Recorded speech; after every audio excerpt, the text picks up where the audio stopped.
যদি বোলাম কুটিকে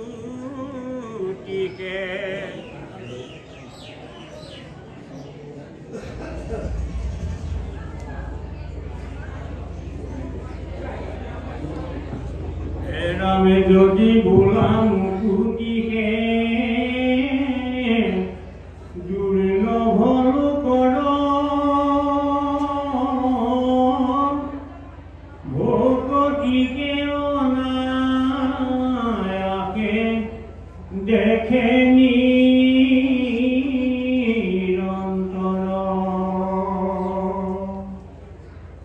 মূর্খ তুই অধিক ভক্তি জানিবা নিশ্চিত বিহার উত্তর আবে পুনা পরীক্ষিত যাদব বংশর দুয়ো কুল ভগবন্ত ভাগ্যবন্ত এ গাহার গৃহত হরি আইখতে থাকন্দ্র প্রভুয়া প্রতি পরা প্রতিনিত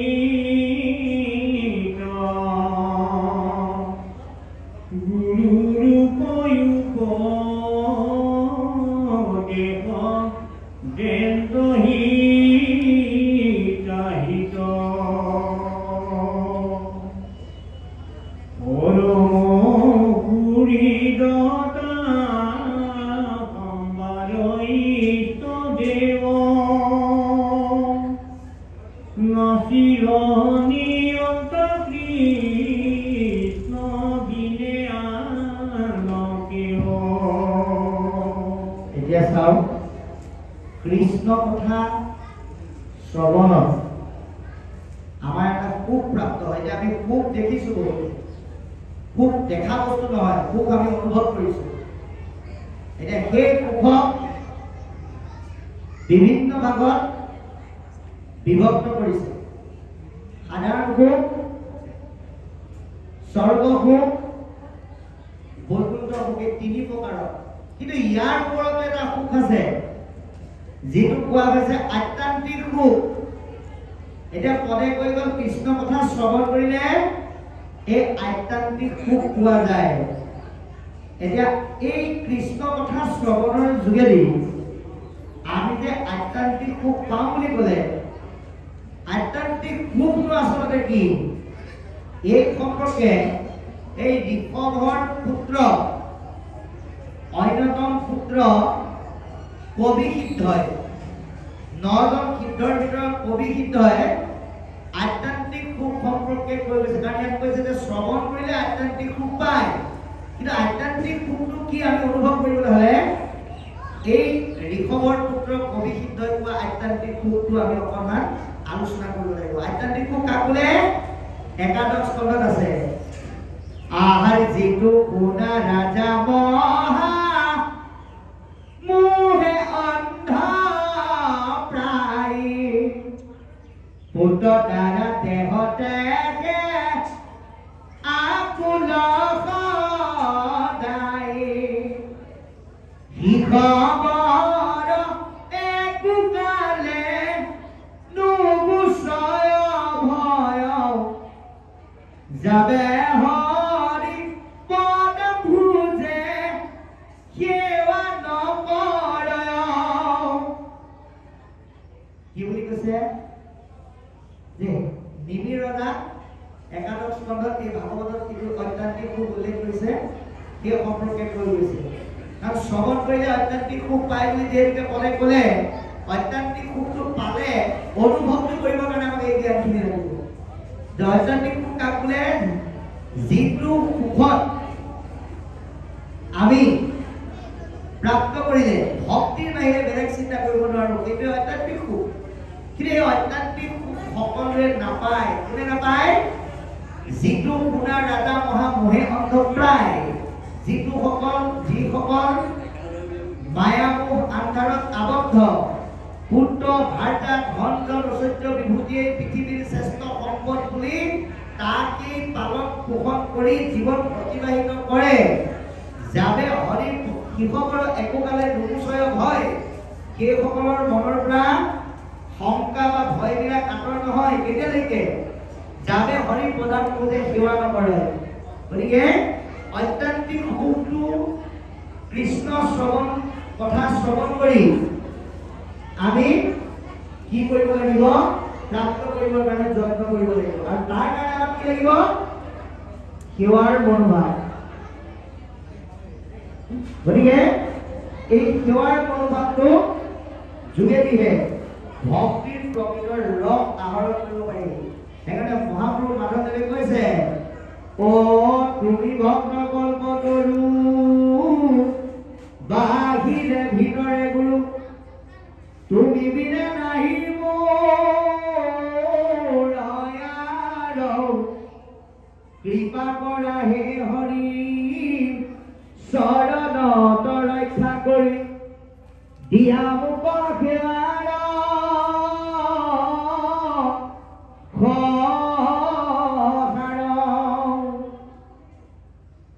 গতিকে আমি যাতে ভক্তিৰ প্ৰকৃতৰ ৰসটো দাস্য কামনাৰ দ্বাৰা আমাৰ সেৱামূলক মনোভাৱটো যাতে আমি আচৰণত আনি আমি যাতে পালন কৰিব পাৰোঁ তাৰ কাৰণে প্ৰত্যেকে চেষ্টা অব্যাহত ৰাখিব লাগিব তাৰপিছত এটা বৰ সুন্দৰ সিদ্ধান্ত দিছে যে মুক্তি বিচাৰি আমি কেতিয়াও ভকতি কৰিব নালাগে কিন্তু ভক্তি কৰাৰ লগে লগে মুক্তিৰ সুখটো আপোনা আপুনি পাই যায় সেইকাৰণে ভগৱন্তৰ একান্ত ভকতে কেতিয়াও মুক্তি নিবিচাৰে তৃতীয় স্কন্ধত কৈছে মুক্তি কোনো ভকতিৰ প্ৰাসংগিক মাত্ৰ ভকতি কৰন্তে মুক্তিৰ হুৱে পাত্ৰ মুক্তিটো ভকতিটোৰ এটা প্ৰসংগহে মাত্ৰ ভক্তি কৰোঁতে কৰোঁতে মুক্তিৰ আপোনা আপুনি গৰাকী হৈ যায় সেইকাৰণে মুক্তি বিচাৰি আমি ভকতি কৰিব নালাগে নিস্বাৰ্থভাৱে ভকতি কৰিলে ভগৱন্তই আপোনাক আমাক নিশ্চিতভাৱে কি কৰিব কৃপা কৰিব গতিকে এই সিদ্ধান্ত আমাক দিছে বাবা সমস্ত আমি এটাই অনুৰোধ জনাওঁ এই ভাগৱতৰ যি আধ্যাত্মিক জ্ঞান আদি ঋষভৰ কথাৰ যোগেদি আপোনালোকে যেনেকৈ উপকৃত হ'ম বুলি আগবাঢ়িছে এয়া প্ৰশংসনীয় বিষয় কিন্তু মই অগ্ৰজ দেউতা ককা দেউতাসকলৰ চৰণত ধৰি বিনতি জনাইছোঁ কেৱল ভাগৱত আনুষ্ঠানিকতাৰে আয়োজন কৰি পাঠ আৰু আলোচনাৰে সীমাবদ্ধ নাথাকি আমি যাতে এটা উত্তৰ প্ৰজন্মক আধ্যাত্মিকতাৰ যোগেদি যাতে এটা সম্পদ দি থৈ যাব পাৰোঁ তেওঁলোকৰ যোগেদি যাতে একজন ভাল আচৰণযুক্ত ভাল ব্যৱহাৰযুক্ত এজন ব্যক্তিৰ সৃষ্টি হয় তেওঁলোকৰ মাজত অন্তৰ্নিহিত হৈ থকা জ্ঞানৰ যোগেদি যাতে এজন ভাল আচৰণ ভাল বক্তাৰ যাতে সৃষ্টি হয় যিজনে গৈ বিভিন্ন প্ৰান্তত এই জ্ঞান প্ৰদান কৰি আপোনালোকৰ স্থানলৈকে গৌৰৱ কঢ়িয়াই আনিব পাৰে সেই ব্যৱস্থাটো আমি প্ৰত্যেকজন ব্যক্তিয়ে অৱলম্বন কৰি পালন কৰিলেহে প্ৰকৃত ভাগৱত ধৰ্ম সাধন হ'ব আৰু তাৰ যোগেদিহে আমি ভক্তিক দিনক দিনে আগুৱাই লৈ যাব পাৰিম কৃপালু বাপ বান্ধৱ ভাতৃসকল যে আপোনালোকে আমাক গুৰু বিশ্বনাথ চাৰিআলিৰ পৰা আমন্ত্ৰণ কৰি এই অনুষ্ঠানলৈকে আনি যি আসনত বহুৱালে আমি সিমানৰ পাত্ৰ মুঠেই নহয় তথাপিতো আপোনাৰ খবৰ আজ্ঞা শিৰত লৈ এইখিনি বক্তব্য ৰাখোঁতে যদি কিবা অপৰাধ আছে সমস্তখিনি অপৰাধৰ মৰিক্ষণৰ অৰ্থে আপোনালোকৰ চৰণত শতকোটি সেৱা আৰু প্ৰণিপাত জনাই মহাপুৰুষৰ মহান বাণীৰে আমি আমাৰ অনুষ্ঠান সামৰিব বিচাৰিছোঁ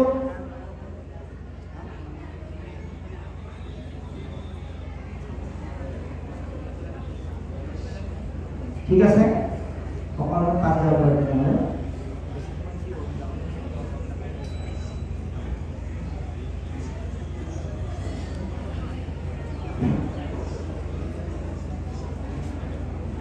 Ram Ram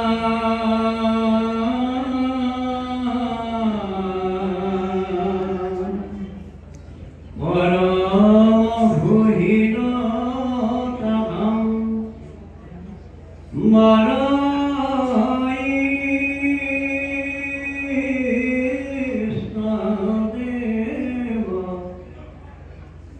নাছিল নিয়ন্তা কৃষ্ণ বিনে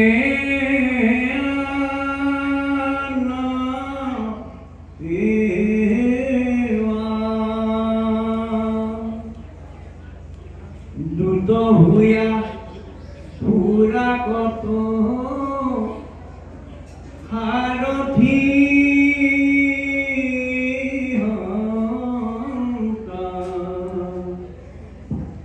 কিঙ্করারি কর্ম কক হরিণ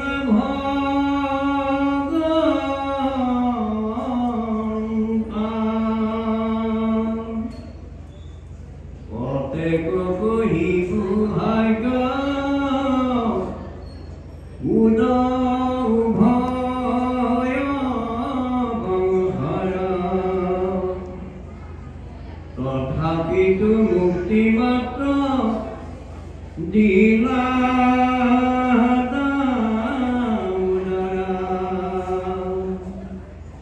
কদাচিত নিদিলন্ত স্বপ্নে ভকতি পরম রহস্য হেন জানি যদুপতি শ্রবণ কীর্তন দিতু করন্ত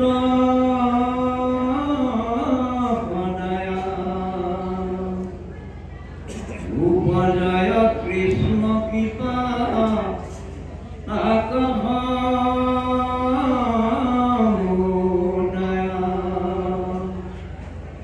আলোকা ধনত প্রেম ভকতি পদে এই গুণী মহন শ্রেষ ওয়ালাপথে ভজে নিজ লাভে পূর্ণ দিতু জগতর পতি হে মারিক ভর পাবে করো প্রণতি নিরন্তরে আপনার শ্রেয় জানি সংসার পথত নিদ্রা গৈল প্রাণী সম্ভাগ নিজ রূপ দেন্তয়া পুনর ওহিলা ভকতি পথ শ্লোকরা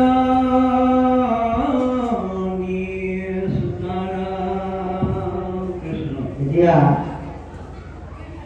যে প্ৰভু তুমি মোক মুক্তি দিয়া এই বুলি যদি আমি ভগৱন্তক ভক্তি কৰোঁ ভগৱন্তই মুক্তিটো দি দিব কাৰণ ঈশ্বৰক যি বিচাৰে সেইখিনি তেওঁ দিব কেতিয়াও নকৰে মাগন্তা জনক দেন্ত ফলদান পৰমপুৰুষ ভগৱন্তই মাগন্তা জনক ফল দিয়ে আপুনি যদি ভক্তি কৰি পেলাই মুক্তিও বিচাৰে ভগৱন্তই কিন্তু প্ৰদান কৰে সেইকাৰণে দ্বিতীয় শ্লোকত ভাগৱতৰ সিদ্ধান্ত দিছে নামে খালে যাৰ জন্য মত অভিৰা জীৱা মুখ্য চাহে কঠোৰ ধন দেৱতা মুখ্য আৰু বৈকুণ্ঠ প্ৰাপ্তিও মানে দিবই বিচাৰিব কিন্তু এটা কথা ক'লে যে মুক্তি বিচাৰি ভক্তি কৰা জনে মুক্তি পাব কিন্তু সপ্ৰেম ভক্তিৰ মাজত যিটো সুখ লুকাই থাকে সেইটো সমান সুখ কিন্তু মুক্তি নাই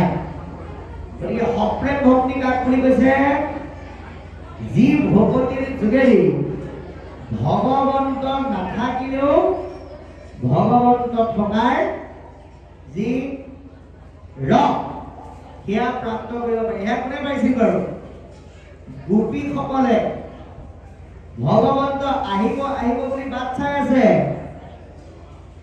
ভগৱন্ত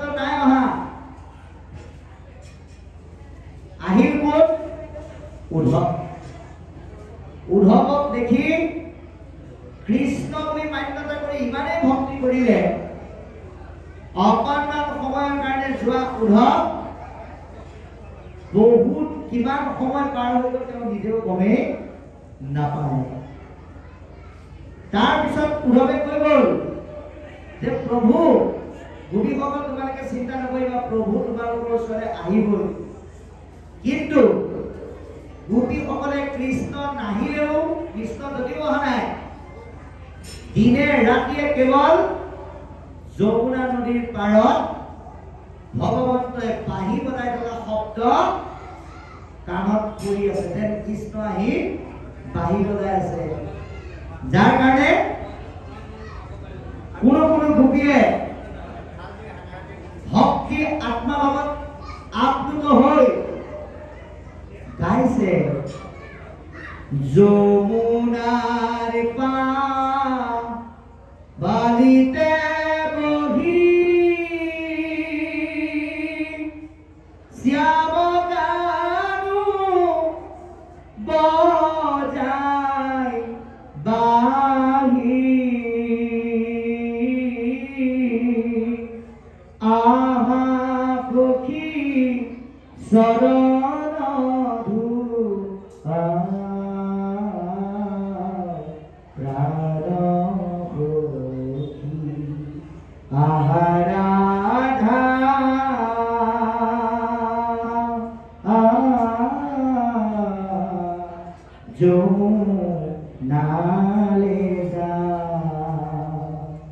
যমুনাৰ বালিতে বহি শ্যাম গানো বজাই বাঁহী, আহা সখী চৰণ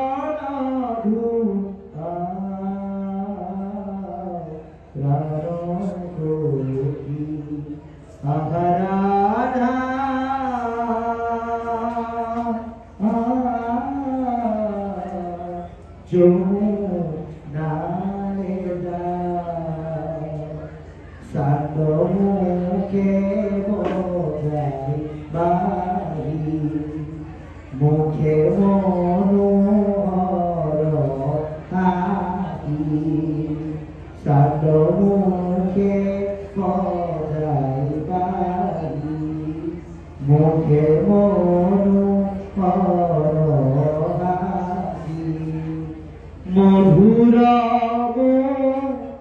শ্রুতি যার রূপাতি মনোহর, আহা সখী শরণ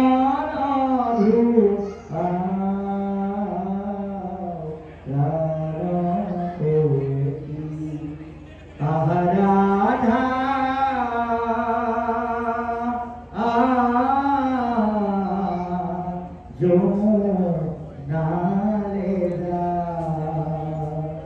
গতিকে কৃষ্ণ নামতেও বাৰে বাৰে কৃষ্ণৰ যি অনুভূতি, আজি ভকতে সেই অনুভূতিটো যদি কৰে, ভকতক দেখিলে যদি কৃষ্ণ আহিছে বুলি ভাবিবলৈ মন যায়, ভকতক দেখিলে নামঘৰতে দেখক বা য'তেই দেখক ভগৱন্ত বুলি ভাবি যদি এটা সেৱা কৰিব পাৰে, কৃষ্ণ বুলি যদি মান্যতা দিব পাৰে, সেই ভগৱতীৰ যোগেদি যিটো সুখ পাব, সেয়াই হৈছে সপ্ৰেম ভক্তিৰ মূল নিদৰ্শন। ইয়াৰ পিছত কি ক'ব বিচাৰ?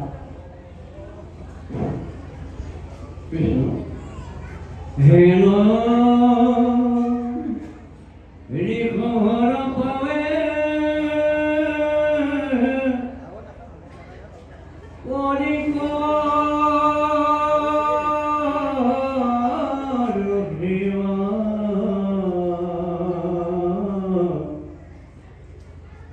জগতই সৰ তুমি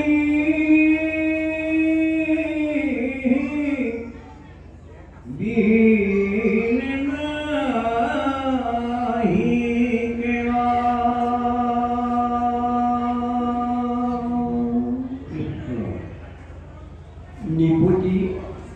ভৰতৰ কাহিনী ভোগ নিগলতি শুনা নিপতি সম্প্ৰত তাৰে জ্যেষ্ঠ তনয় পৰম ভাগৱত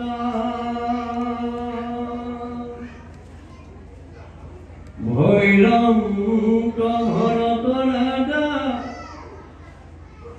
ইতিৰ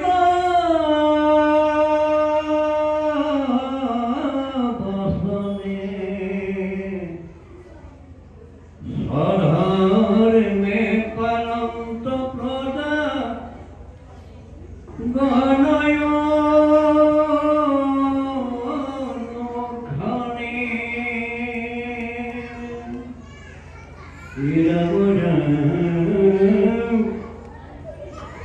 নামে পঞ্চজনী বিশ্ব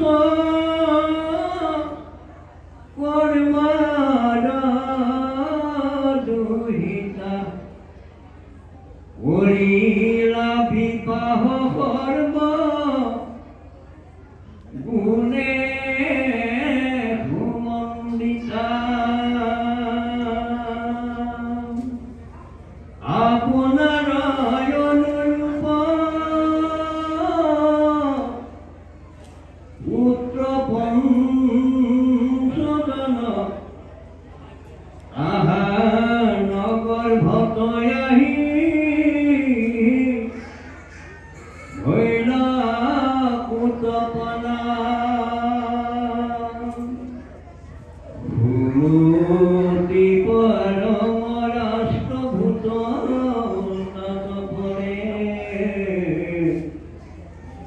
সুদৰ্শন আৱৰণ আতমন্তৰে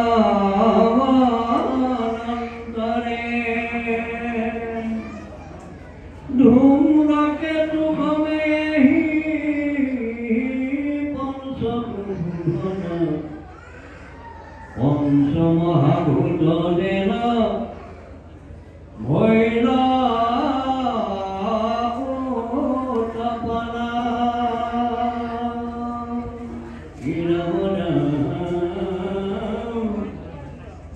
জিকালত এহি অজনা পৰিভাত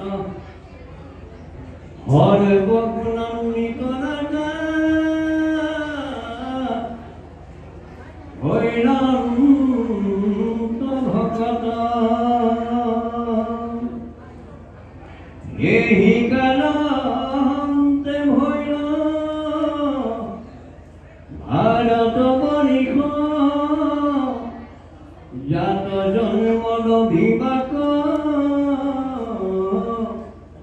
দেৱ হৰিষা এতিয়া ঋষভৰ কাহিনী ইমানতে শেষ কৰিছে আৰু ঋষভৰ পুত্ৰ জ্যেষ্ঠ পুত্ৰ মহাভাগৱত গুণসম্পন্ন ভৰতৰ সম্পৰ্কে ক'বলৈ আৰম্ভ কৰিছে যিজনে পিতৃৰ আজ্ঞা পালন কৰি ৰাজধৰ্ম সুন্দৰকৈ প্ৰজাসকলক নিজ সন্তানৰ দৰে পালন কৰিছে। গতিকে এই ভৰত ৰজাই বিশ্বকৰ্মাৰ কন্যাৰ লগত সৰ্বৰূপে গুণে সুমন্দিতা কন্যাৰ লগত বিবাহ পাশত আবদ্ধ হৈছে আৰু তেওঁলোকৰ 5জন পুত্ৰ জন্ম হৈছে। ইতিমধ্যে সেই কথা আমাক জনাইছে। গতিকে ভৰত ৰজা এনেকুৱা এজন সৎ ৰজা আছিল যিজনে কেৱল ৰাজধৰ্ম পালন কৰি নিজস্ব ক্ষমতা দুঃপ্ৰয়োগ কৰা নাছিল, সুপ্ৰয়োগ কৰিছিল। ৰজা হল বুলিয়ে স্বেচ্ছাচাৰী শাসন চলোৱা নাছিল, বৰঞ্চ সমস্ত জীৱৰ কল্যাণৰ কাৰণে ৰাজ্যত থকা লোকসকলৰ হিতৰ কাৰণে কৰ্ম কৰা এজন এনেকুৱা ৰজা আছিল যিজন সকলোৰে প্ৰশংসাৰ পাত্ৰ, যাৰ কাৰণে তেওঁৰ ৰাজধৰ্ম আৰু সততা ইমানেই যুগ যুগান্তৰলৈ বিয়পি গ'ল, তেওঁৰ নামেৰে এখন দেশৰ নামে নামাঙ্কিত হ'ল। এই দেশখনৰ নাম কি? বোলে ভাৰতবৰ্ষ। এজন এই ভৰত ৰজাৰ সততা নম্ৰতা ইমানেই আছিল, যাৰ কাৰণে এই ভৰতৰ নামেৰে নামাঙ্কিত এই ভাৰতবৰ্ষত জন্মগ্ৰহণ কৰিবৰ কাৰণে অন্য জীৱটোৰ বাদেই দেৱতাসকলেও চেষ্টা কৰে বুলি কৈছে। সেইকাৰণে মানুহতকে দেৱতাতকে মানুহৰ জন্মটো শ্ৰেষ্ঠ। কিয়? ব্ৰহ্মাই এদিন এখন দৰখাস্ত লিখিলে ভগৱন্তলৈ, কি বুলি?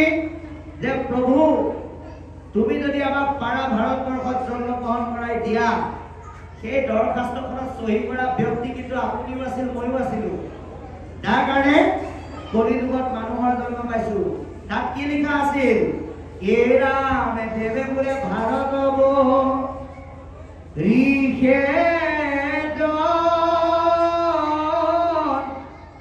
মহৈবু জন্ম হয়া ঈশ্বৰ শৰণ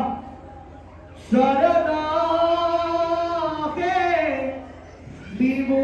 হে প্ৰভু, তুমি যদি আমাক কৃপা কৰি ভাৰতবৰ্ষত জন্ম দিবা, তেতিয়াহ'লে আমি তোমাৰ ওচৰত সেৱা কৰিম। সেইকাৰণে ভগৱন্তই আমাক স্বীকৃতি দি দিলে, কি বুলি? হেৰাম ঈশ্বৰৰ সেৱা বিনে নুবুজয় জ্ঞান, এতেকে মনুষ্য জন্ম দেৱতু প্ৰধান।